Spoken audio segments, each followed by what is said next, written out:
I'm Brittany Dupont, and I teach art here at Morton Junior High.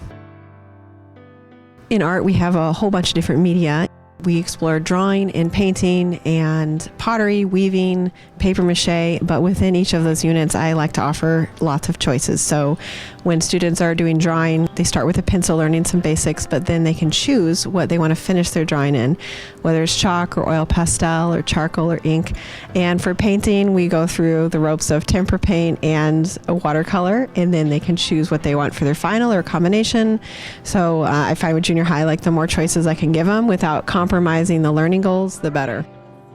We start out with a lot of building skills, and then we move to getting an idea that's meaningful, and then they make a final project. So when we do building skills, there's like traditional art activities such as building a still life and learning to shade, and then we also do some games that are skill building that are disguised as games. And when we look for ideas to make things meaningful, sometimes I'll give them a prompt or a challenge or a theme, and then we'll look at art history. We'll do a gallery walk where they walk around and they discuss what are they seeing and what does it mean and how did this artist make it meaningful, and that generates ideas for them in their final project.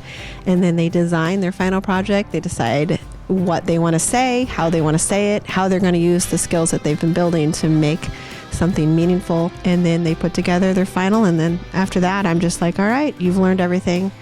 Let's see you fly. Future students, I would love it if you knew that art is not just for artists, that there are so many options and so many ways to explore making things. You're gonna find something that works for you. For parents, I would love them to know that they can plug into Artsonia. So Artsonia is our online portfolio. When a student finishes a project, they take a good photo of it, they publish it to our online gallery, they write a reflection, and parents get a little email that says your student has put an art on Artsonia. You can read the thoughts that are behind it. You can leave them positive feedback, which is so exciting for them when they get a comment from a parent. You can share that with your aunt and uncle, and then the kid has a fan club. So anything that you buy off of Artsonia's 20% goes back to the art room. Recently, I bought this giant loom that we're going to make a big tapestry, and it's 100% Artsonia funded. I would like them to have visual voice. So this idea that you can express yourself, you can say things in lots of different ways. And there's writing, there's poetry, there's music, there's singing, there's also visual arts. So without that opportunity to learn about visual art, you won't know that it is an option.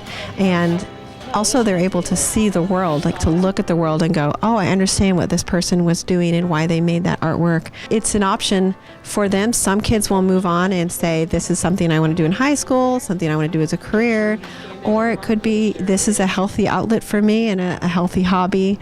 So giving them that option, like this is the skills and this is how you talk about and the knowledge that you need so that you can have a visual voice and say whatever you want with it.